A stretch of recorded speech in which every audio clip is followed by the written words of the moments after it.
Assalamu alaikum wa rahmatullahi wa barakatuh.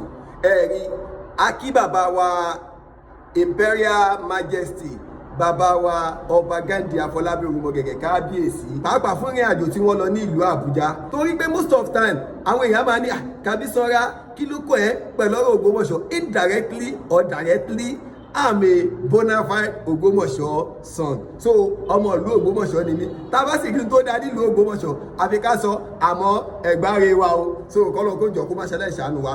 Ẹ rí bàbá wa Imperial Majesty. Bàbá yìí wọ́n lọ sí ìlú Abuja. Has been completed for so many years.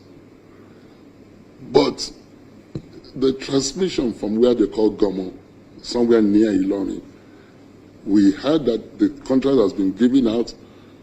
Since I came also, the Minister for Power has been there to assure us. They said they've given it to somebody else.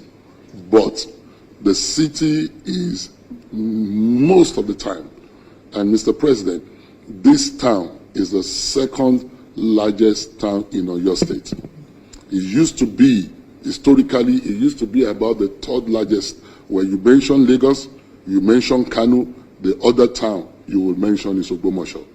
But because Ògbómọ̀ṣọ́ is not the capital, other towns like Abeokuta, like Akure, like Ado-Ekiti, all those ones that we were bigger than, and not even to talk about Osogbo, because they were capital cities, they have now overtaken us. I do not feel that a town like Ògbómọ̀ṣọ́ that comprises of 5 local governments is what makes Ògbómọ̀ṣọ́ local government. Should be in the state where it is. And so, Mr. President, we would like that transmission, 132 kVA, to be connected so we can at least enjoy light. Sherry, ẹ̀mọ́ tó gẹ́gẹ́ mi jáde tí n fẹ́ sọ̀rọ̀ lé lórí kò ju wípé àkọ́kọ́ téèyàn bá rí n tó wúyàn lórí ọ̀rọ̀ ọ̀yàn ní kó ẹ jáde kẹ́ ẹ sọ nípa ẹ̀. Kí ni tó wú mi lórí tí mo fi jáde lórí ọ̀rọ̀ yìí? Kì í ṣe pé tó ẹlòmíì lé ní Kábísọ́lá ìmáàmù Ògbómọ̀ṣọ́ nìkan ló ń sọ̀rọ̀ lé lórí irọ́ o ìyẹn tá a bá rí tó da àfi ká jáde ká sọ. So Kábísọ́lá a specific lórí ibì kan àmọ́ ìmáàmù àgbàlẹ̀ Ògbómọ̀ṣọ́ àáfàá mi ni wọ́n ò lè tàbùkù bá a sọ̀rọ̀ lé lórí kò jù bẹ́ẹ̀ lọ. Ṣé wá rí bàbá wa Imperial Majesty wọ́n lọ síwájú bàbá wa ọlọ́lá jùlọ ààrẹ gbogbo ilẹ̀ Nàìjíríà bàbá wa Bọ́lá Ahmed Tinubu. Nígbà tí wọ́n wá débẹ̀ a wá ń wò pé bàbá fẹ́ kí bàbá fẹ́ sọ̀rọ̀ pẹ̀lú bàbá wa president kí ni bàbá wa fẹ́ sọ o gbogbo wa wá létí ó dà jẹ́ agbọ́n tí bàbá wa fẹ́ sọ. Has been completed for so many years. But the transmission from where they call Gomo, somewhere near Irin, we heard that the contract has been given out. Since I came also, the Minister for Power has been there to assure us. They said they've given it to somebody else. But the city is most of the time, and Mr. President, this town is the second largest town in Oyo State. It used to be, historically, it used to be about the third largest. Where you mention Lagos, you mention Kano, the other town you will mention is Ògbómọ̀ṣọ́.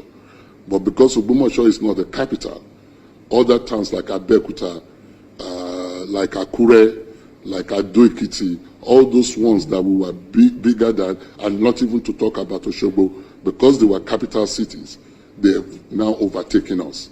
I do not feel that a town like Ògbómọ̀ṣọ́ that comprises of 5 local governments is what makes Ògbómọ̀ṣọ́ local government. Should be in the state where it is. And so, Mr. President, we would like that transmission, 132 kVA, to be connected so we can at least enjoy light. Nígbà tá a wá gbọ́ àwọn rí pé ọ̀rọ̀ tó wúrí ọ̀rọ̀ tó máa mú development wá sínú ìlú ó ní bàbá wa Ọba Ghandi tí wọ́n sọ tó bá jẹ́ àwọn ọba míì ni wọ́n máa ọ̀tọ̀ ni tí wọ́n rán wọn ọ̀tọ̀ ni tí wọ́n máa ṣe.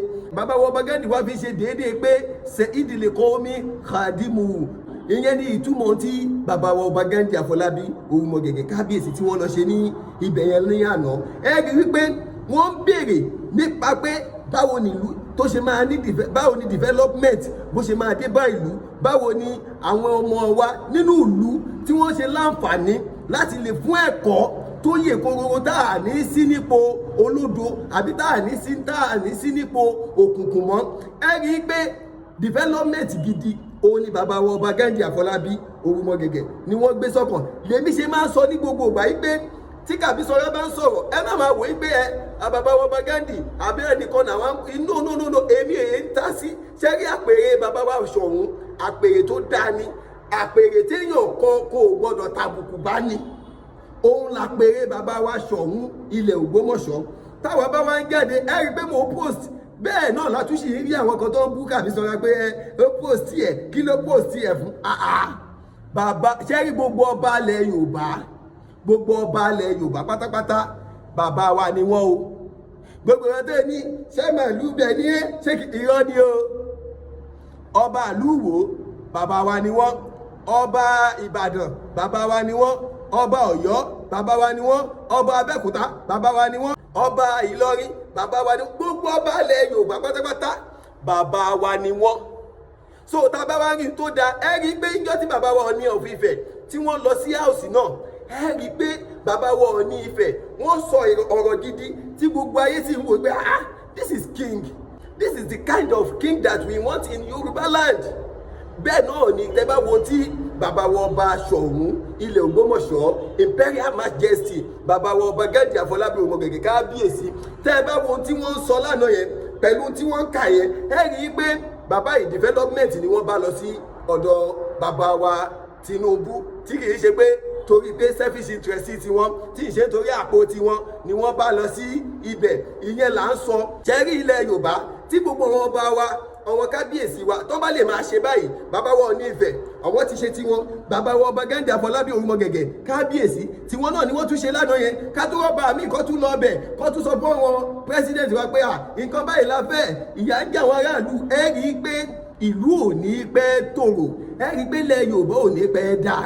Àmọ́ gbogbo àwọn ọba wa míì náà tá bá lọ bẹ̀ ọ̀tọ̀ ni tí wọ́n máa ọ̀tọ̀ ni tá a rán wọn, ọ̀tọ̀ ni tí wọ́n máa rán. Bàbá wa ọba Ghandi Afọlábí Òrùmọgẹ̀gẹ̀ kábíyèsí kò ní burú fún yín, kò ní bàjẹ́ fún yín. Eléyìí tẹ́ ṣe yìí a mọ̀ lóore púpọ̀, Ọlọ́run sì ní jí ó bàjẹ́ fún yín. Ìlú ò ní dàrú mọ́ yín lọ́wọ́, ẹ ní pàṣẹ ẹ ní pòfo. Ẹ wá rí bàbá wa ìmọ̀ọ́mù àgbà gbogbo ilẹ̀ Ògbómọ̀ṣọ́ Sheikh Dr. Tọ́lẹ̀ àti Yunus Ayélára second ìmọ̀ọ́mù àgbà ilẹ̀ Ògbómọ̀ṣọ́ kò ní burú fún yín o lágbára Ọlọ́run. Ẹ rí pé àwọn méjèèjì sẹ́ ìmọ́lẹ̀ ni wọ́n tí ò sì ní wọ̀kùn láéláé. Bàbá ń ṣoríire, ọmọ ń ṣoríire, bàbá ń lágbéga, ọmọ ń lágbéga, bàbá ń ga, ọmọ ń ga.